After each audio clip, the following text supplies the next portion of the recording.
10 build creators to watch in PoE 2.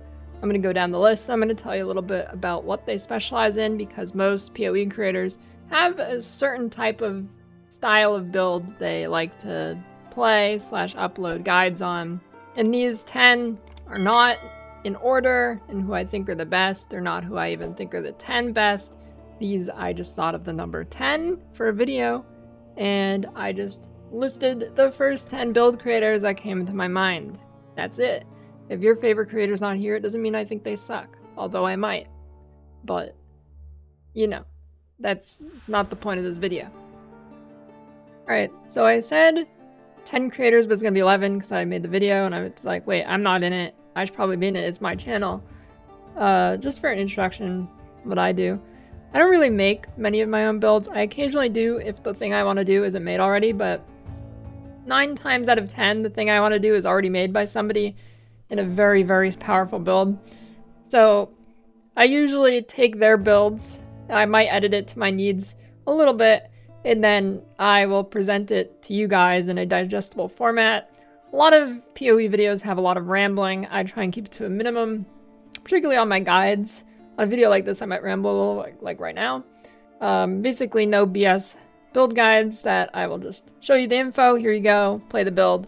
The build feels good from the start. It's not like a super fine-tuned build. It's something you can play right away, and it just feels good the whole time. Mathil. Well, it's okay. It's not a ranking. I was gonna say number 1, but this is not a ranking list. So. The first one, Mathil. He is an all-rounder. He makes builds of all types. He pretty much goes with the flow and makes just whatever he thinks will be fun. Usually utilizing underused skills often and still making them do a ton of damage. Mathil builds were known for a while for having low defense and mainly relying on the player having good mechanics and not getting hit.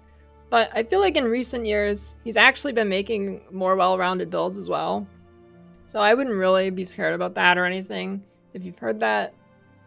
Plenty of his builds have more than enough defense for most stuff in the game. Zizaran. He makes good build guides for new players, usually has in-depth notes and POBs, and takes time to explain a lot of concepts other players might not talk about since they assume the viewer will already know it.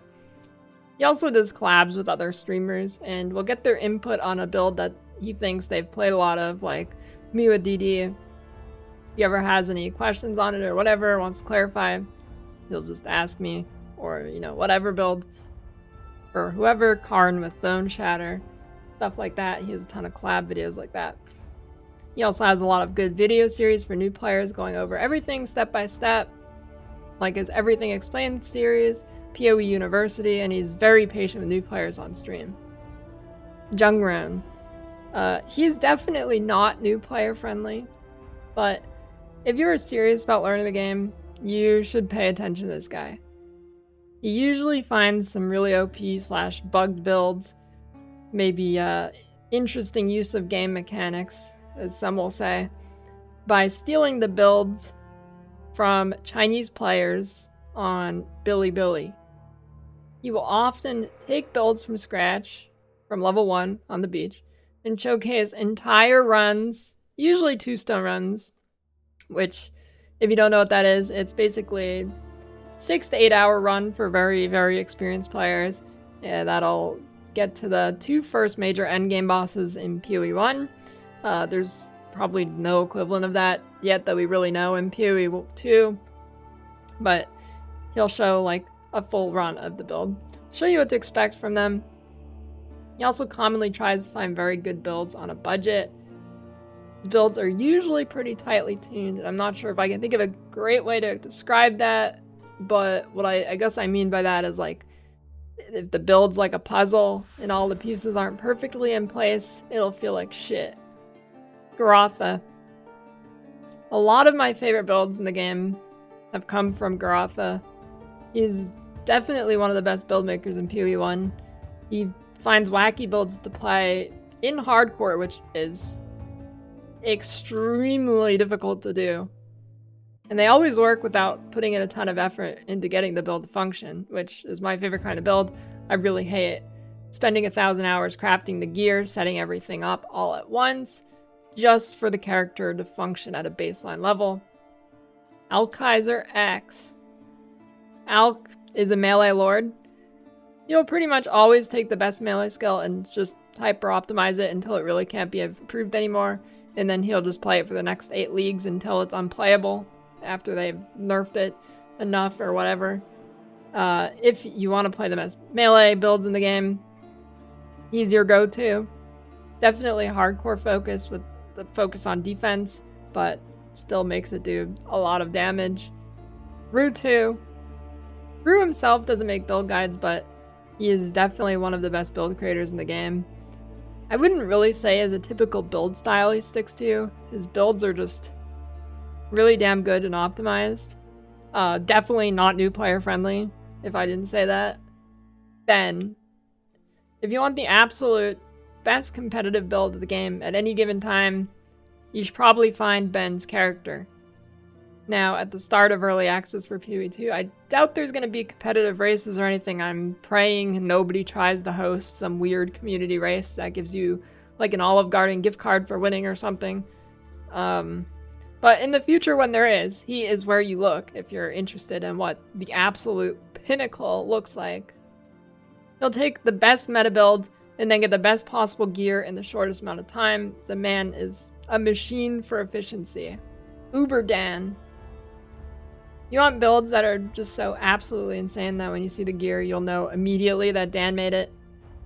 And on top of them, he makes them in HC with a drastically limited economy.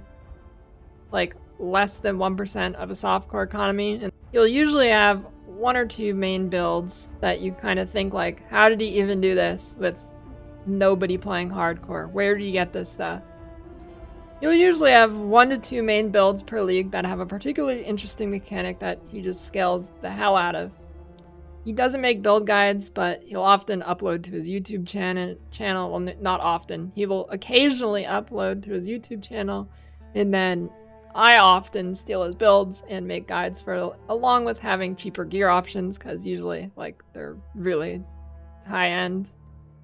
And I'm not a huge fan of going super high end, so I take it and I make it shittier. But shittier equals more people can play it.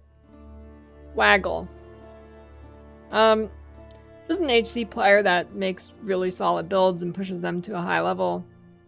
Another guy I copy a lot of builds from. Snapow. If you're a group player, this is just absolutely who you're going to want to check out. He is one of the big softcore juicers, grouping with Imperium for league starts. He always just makes videos on the top party strats in juicing. He has some pretty good insights. He also does it for other games too. Just pretty much every ARPG, if there's a grouping thing you can do, he's doing it.